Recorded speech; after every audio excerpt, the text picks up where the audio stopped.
அனைவருக்கும் வணக்கம். நீங்கள் கேட்ட 3 கேள்விகளுக்கான பதில் தான் இந்த வீடியோல சொல்லப் போறேன். முதல் கேள்வி என்ன அப்படின்னா, புணர்ச்சி விதிகள் படிக்கணுமா அப்படின்னு கேக்குறீங்க. 2வது வந்து தமிழ் புக் எப்பதான் ரெடி பண்ணுவீங்க அப்படின்னு கேக்குறீங்க. 3வது நெக்ஸ்ட் டெஸ்ட் பேட்ச் வந்து எப்ப ஸ்டார்ட் பண்ணுவீங்கன்னு கேக்குறீங்க. அதற்கான பதில் தான் இந்த வீடியோல சொல்லப் போறேன். ஃபர்ஸ்ட் வந்து புணர்ச்சி விதிகள் படிக்கணுமா அப்படின்னா கண்டிப்பாக படிக்கணும். ஏன் அப்படின்னா பிரித்தெழுதுக சேர்த்தெழுதுக நமக்கு எத்தனை கொஸ்டின்ஸ் கேட்கறாங்க? 3 கொஸ்டின்ஸ் கேட்கறாங்க. அடுத்தது வல்லினம் மிகும் மிகாயிடங்கள் அதாவது சந்திப்பிழை எத்தனை கொஸ்டின்ஸ் கேட்கறாங்க? 2 கொஸ்டின்ஸ் கேட்கறாங்க. அடுத்தது ஒற்றுப்பிழை இது எத்தனை கொஸ்டின்ஸ் கேட்கறாங்க? 2. டோட்டலா நமக்கு 7 கொஸ்டின்ஸ் வந்து கேட்கறாங்க.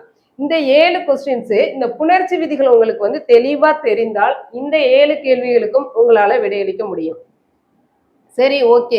புணர்ச்சி விதிகள் வந்து எப்படி படிக்கிறது? இப்ப நன்னூல் விதிகள் எடுத்துக்கிட்டீங்கன்னா அது ஒரு 350 பேஜஸ் இருக்கு. எல்லாத்தையும் எப்படி படிக்கிறது அப்படின்னு நீங்க நினைக்கலாம். இப்போ 350 பக்கங்கள் இருக்கு அப்படின்னா ஸ்கூல் புக்ல பள்ளி படிக்கும் காலகட்டத்துல நம்ம வந்து பிரித்தெழுதுக சேர்த்தெழுதுக படிச்சிருப்போம். அது மாதிரி எளிமையாக உள்ளதையெல்லாம் விட்டுறலாம். எதெல்லாம் வந்து பார்க்கறதுக்கு குழப்பமாக இருக்கிறதோ, எதெல்லாம் வந்து நம்ம எக்ஸாம் ஹால்ல வந்து கன்ஃபியூஸ் பண்ணுமோ அது மாதிரி உள்ளதையா எடுத்து வச்சுக்கிட்டு அதற்கான புணர்ச்சி விதிகள் தெரியலனாலும் அந்த கான்செப்டை புரிஞ்சு படிச்சோம். விதிகளை வந்து மனப்பாடம் பண்ணணும்னு அவசியம் இல்லை. கான்செப்டை புரிஞ்சுக்கிட்டா போதுமானதாக இருக்கும். இந்த 7 கேள்விகளுக்கும் உங்களால விடையளிக்க முடியும்.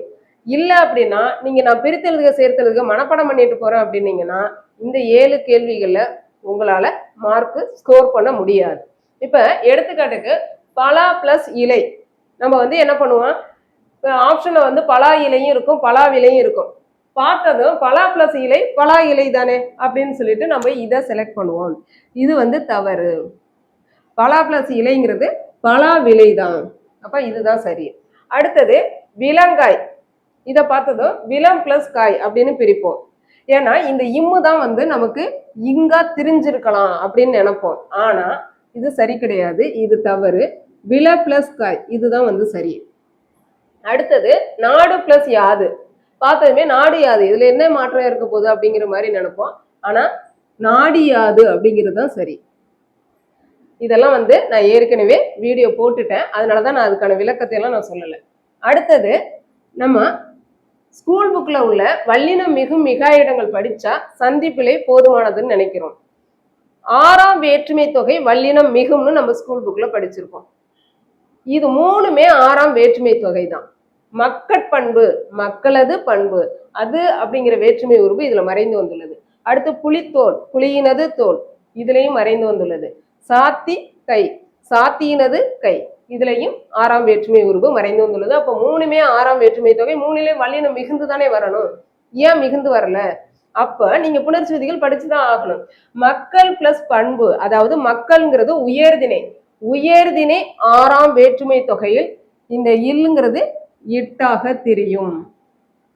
அடுத்தது புலியினது தோல் புலிங்கிறது அக்ரிணை. அப்ப 6ஆம் வேற்றுமை அக்ரிணையில வல்லினம் மிகுந்து வரும். அடுத்தது சாத்தி பொதுப்பெயர் 6ஆம் வேற்றுமை பொதுப்பெயர்ல நமக்கு வல்லினம் மிகாமல் வரும். அப்ப இந்த கான்செப்ட் வந்து உங்களுக்கு தெளிவா தெரிஞ்ச நம்ம வந்து என்ன பண்ணுவோம்? சாத்தி கை இது பார்த்ததுமே இந்த இடத்துல இக்கு போடணும்னு தான் நமக்கு தோணும். அப்ப எப்படி நீங்க வந்து மனப்பாடம் பண்ணுவீங்க? அப்ப கான்செப்டை புரிஞ்சு தெளிவா படிச்சீங்கன்னா இதுல 7 மார்க்குக்கு 7 எடுக்கலாம். நான் என்ன பண்ணேன் அப்படின்னா இதை தியரியாவும் நடத்தினேன், மைண்ட் மேப் வச்சும் நடத்தினேன். எப்படி நடத்தினாலும் அதை நீங்க ஸ்கிப் பண்றீங்க.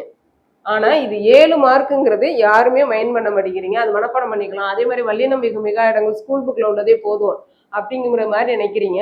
ஒற்றுப்பிழையெல்லாம் வந்து எந்த அளவுக்கு புரிஞ்சு படிக்கணும்.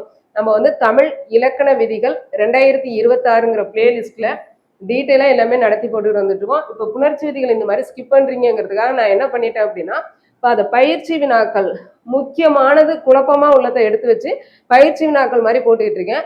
தயவு செய்து அதை மட்டுமாவது பாருங்க. அதை பார்த்தீங்கன்னா கூட உங்களுக்கு அதே எக்ஸாம்ல கை கொடுக்கும். நம்ம 2 பார்ட் போட்டுட்டோம் பயிற்சி வினாக்கள். அது தொடர்ந்து வரும். பயிற்சி வினாக்கள் வந்து தொடர்ந்து வரும். நம்ம அந்த பயிற்சி வினாக்கள் அடிப்படையிலே நன்னூல் விதிகளை முடிச்சிடலாம். அதுல எல்லா விதிகளும் நம்ம போட்டுக்கிட்டு இருக்கோம். இந்த புணர்ச்சி விதிகள் முடிஞ்சதோட அதுல வந்து யூனிட் 1 முடிஞ்சிடும். அடுத்தது யூனிட் 2 யூனிட் 3 பார்க்கலாம். சரி, இது புணர்ச்சி விதிகளுக்கு உங்களுக்கு தெளிவா இருப்பீங்க. அடுத்து 2வது கேள்வி என்ன கேட்டீங்கன்னா தமிழ் புக்கு எப்பதான் ரெடி பண்ணுவீங்க அப்படின்னு கேக்குறீங்க. நம்ம வந்து தமிழ் புக்கு வந்து அப்படியே அள்ளி போட்டு உங்களுக்கு தொகுத்து கொடுக்குற வேலை கிடையாது. தொகுத்து கொடுக்குறதுனா தூக்கி அள்ளி போட்டு எல்லாத்தையும் நம்ம தொகுத்து கொடுத்துடலாம். நம்ம இதுல என்ன பண்றோம் அப்படின்னா கிட்டத்தட்ட ரைட்டர் மாதிரி தான், இது ஒரு எழுத்தாளர் மாதிரி தான் நான் பண்ணிக்கிட்டு இருக்கிற வேலை. என்ன அப்படின்னா உங்களுக்கு வந்து அவுட் சோர்ஸ் தேடி தேடி போய் படிக்க முடியாது. இன்னைக்கு வந்து ஒரு புக்லேருந்து கேட்டிருக்காங்க அப்படின்னா இப்போ தமிழ் டிஜிட்டல் லைப்ரரியில லட்சக்கணக்கான புக் இருக்கு. இன்னைக்கு ஒரு புக்லேருந்து கேட்டிருக்காங்கன்னா நாளைக்கு அந்த புக்லேருந்து கேட்பாங்களா? நிலையே கிடையாது. எங்கேருந்து வேணாலும் கேட்கலாம். அப்போ அவங்க எங்கேருந்து வேணாலும் கேட்கட்டும். நம்மளுக்கு வந்து கான்செப்ட்னு ஒன்று இருக்கு இல்லையா? அப்போ அந்த இலக்கண விதிகள் அப்படின்னா என்ன, அதற்கான கான்செப்ட் என்னங்கிறத ரெடி பண்றோம் ஒரு பக்கம். இன்னொன்று மயங்கலி சொற்களுக்கும் கலை சொற்களுக்கும் கடுமையான அனலைஸ் பண்ணி எல்லாத்தையும் இவங்க படிக்க முடியுமா அப்படிங்கிறத கடுமையான அனலைஸுக்கு பிறகு இந்த வேலை ஃபர்ஸ்ட் அவங்க படிச்சுட்டு போய் குரூப் 2 அட்டன் பண்ணட்டும் அப்படிங்கிற மாதிரி ஒரு அனலைஸ் பண்ணி ஒரு முடிவுக்கு வந்து அதை ரெடி பண்ணிட்டு இருக்கேன். அதே சமயம் நீங்க மயங்கலி சொற்களும் ரொம்ப கடினப்பட தேவையில்லை, அதுவும் மிக எளிமையாக தான் ரெடி பண்ணிட்டு இருக்கேன். கலை சொற்களும் வந்து மிக எளிமையான ஒரு குறுகிய கலை சொற்களை மட்டுமாவது நீங்க படிச்சுட்டு போகலாம். அது எப்படி அப்படிங்கையில அது கடுமையான அனலைஸுக்கு பிறகு அந்த முடிவுக்கு வந்திருக்கிறேன். அதனாலதான் கொஞ்சம் டிலே ஆகுது புக்கு போடுறது. ஜூலை 20க்குள்ள போட்டுருவேன் கண்டிப்பா. அந்த கான்ஃபிடென்ட் இருக்கு. அந்த ஜூலை 20க்கு பிறகு மூணாவது கேள்வி நீங்க என்ன கேக்குறீங்கன்னா டெஸ்ட் பேட்ச் எப்போ போடுவீங்கன்னு கேக்குறீங்க. ஜூலை 20க்கு பிறகு அந்த புக்கு ரெடி ஆனதுமே டெஸ்ட் பேட்ச் போட்டுருவேன். ஏன் அப்படின்னா அந்த புக்கை வச்சுதான் உங்களுக்கு அந்த டெஸ்ட் பேட்சே போகும். அந்த புக்லயே நான் வந்து எக்ஸ்பிளைன் பண்ணி உங்களுக்கு அந்த டெஸ்ட் பேட்ச் வந்து கண்டினியூ பண்ணுவேன். ஆனா நான் போடக்கூடிய புக்ல வந்து அவுட் சோர்ஸ் மட்டும்தான் இருக்கும். அதே சமயம் நம்மளுடைய கான்செப்டை புரிஞ்சுக்கிட்டா ஸ்கூல் புக்ல உள்ள கண்டென்ட்டையும் உங்களால விடையளிக்க முடியும். ஆனா எனக்கு ஸ்கூல் புக்கையும் அதுக்குள்ள கொண்டு வந்தேன்னா புக்கு பத்தாது.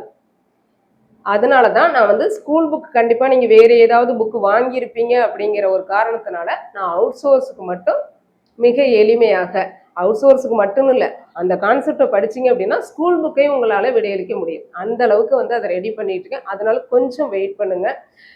நிறைய பேர் சொல்றீங்க நீங்க எப்போ ரெடி பண்ணி நாங்கள் எப்போ படிக்கிறது அப்படிங்கிறீங்க. உங்களுக்கு வந்து அப்படி பயப்பட்டீங்க அப்படின்னா இந்த 20ஆம் தேதிக்குள்ள நீங்க என்ன பண்ணலாம்னா தமிழ் ஸ்கூல் புக்ல உள்ளதை முடிங்க, மேத்ஸ் நல்லா போட்டு பாருங்க, ஜிஎஸ் நல்லா படிங்க. இதெல்லாம் முடிச்சுட்டீங்க 20ஆம் தேதிக்குள்ளனா அதுக்கு பிறகு நான் கொடுக்கக்கூடிய அவுட் சோர்ஸ் புக்கு படிக்கிறதுக்கு உங்களுக்கு கரெக்டாக இருக்கும் டைம். ரெண்டாவது நம்மளுடைய புக்கு ரொம்ப கஷ்டமாலாம் இருக்காது.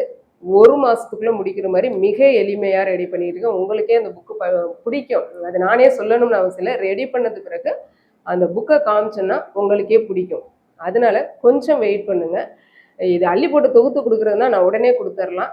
இது கொஞ்சம் நானே வந்து ஏன்னா எந்த புக்குமே வந்து இந்த மாதிரி யாருமே இது வரைக்கும் ரெடி பண்ணியிருக்க மாட்டாங்க. அதனால இது நானே ரெடி பண்ணுறதுனால கொஞ்சம் கஷ்டப்படுறேன். அதனால 20ஆம் தேதி வரைக்கும் கொஞ்சம் வெயிட் பண்ணுங்க. ஓகே, வேறு ஏதேனும் சந்தேகங்கள் இருந்தாலோ இல்லை அதுக்கு முன்னாடி நீங்கள் ஸ்கூல் புக்கை எங்களுக்கு கொண்டு போகலாமே அப்படின்னு நினச்சிங்கன்னாவோ எதுவாக இருந்தாலும் வீடியோவில் வந்து கமெண்டில் சொல்லுங்கள். உங்களுக்கான பதிலை நான் நெக்ஸ்ட் வீடியோவில் தர்றேன். நன்றி.